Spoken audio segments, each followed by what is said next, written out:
Okay, so something crazy just took place. People who use XRP have been arguing about a big question for years. Could Ripple really take the place of Swift as the main currency in our digital economy? Well, Swift made a huge reveal on the 29th. The thing is, it wasn't just that they were starting a blockchain ledger. The biggest surprise is that they all agree on it. Let me show you the message. Together with more than 30 banks, Swift is building a blockchain record. I also wanted to take some time to really look into this and put all the pieces together for you.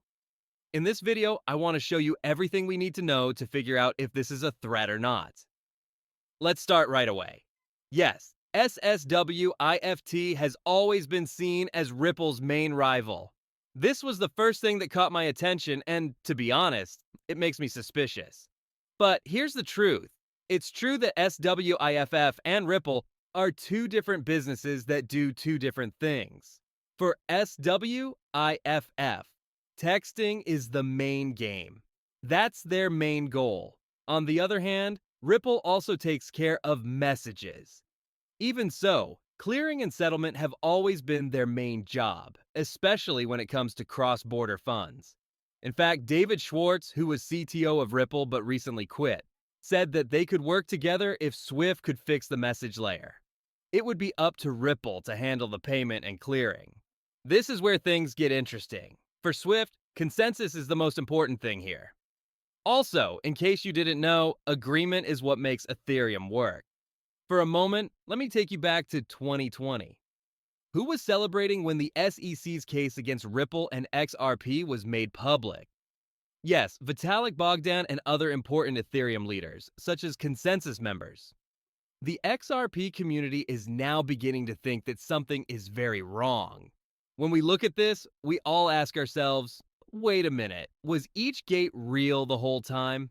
Because many people thought each gate was fake or made up by the XRP community to deal with the case.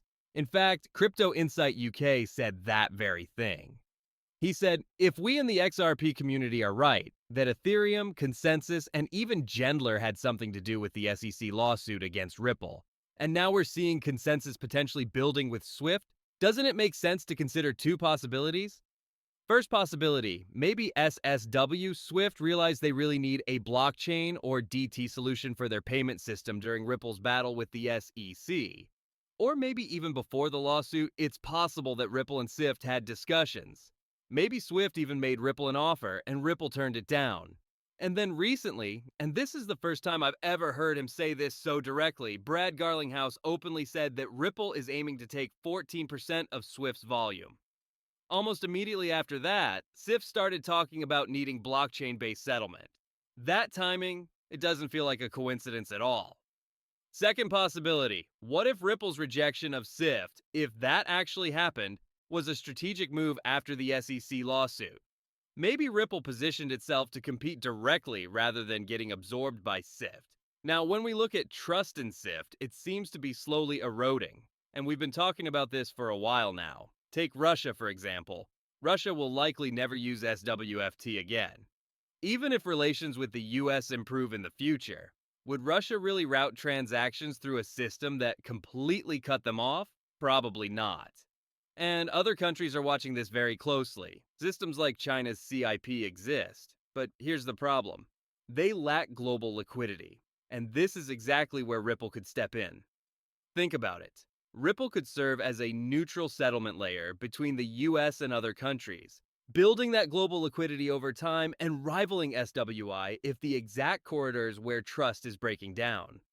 Now look, these are just my thoughts. I'm not saying this is fact, but from a corporate strategy standpoint, this is how I'm thinking about the situation and how Ripple might be approaching it too. And yeah, listen, when we think about Swift, for the longest time, it's been looked at as a financial weapon that the US has used. But honestly, I don't really see what Swift is doing here as a threat. And here's why. The majority of things Swift has tried to do in the past have failed. I don't know if you guys know this, but Swift actually tried to launch their own digital currency in the past, and it completely failed because nobody wants to use a centralized currency. But let me show you the actual announcement. So at the CBOS opening plenary, SWIFT's CEO, 𝗙𝗵H revealed plans to add a blockchain-based shared ledger to their infrastructure stack. Together, with over 30 leading financial institutions, this initiative aims to make real-time 24/7 cross-border payments a reality at scale across more than 200 countries and territories. Here's the official statement from the 29th. SWIFT introduces blockchain-based ledger.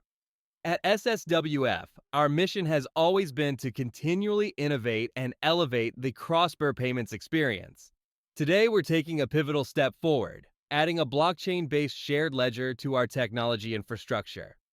Now, check out this quote from the CEO. I'm very pleased to announce that we will add a blockchain-based ledger to our technology infrastructure to allow for trusted movement of tokenized value across digital ecosystems. And then he says something really interesting. You may think, wow, aren't those opposites? SWIFT and blockchain, TradFi and DeFi. Can they really go together in the regulated system of the future? We believe they can. Banks are ready for it, and they're asking us to play a bigger role. Now, when we look at all the players tied to this announcement, I find this really interesting because almost every single major bank connected to this, and we're talking about a lot of banks here. Let me ask you, which ones are confirmed Ripple partners? Well, we've got ACT Bank, ANZ, Bank of Centenar, Bank of America, BBVA, BNP Paribas, BNY, Pesco City, technically through Medicalico, Credit Agricole, DBS Bank, Deutsche Bank, Emirates, NBD, First Abu Dhabi Bank, HSBC, Itu Unibanco.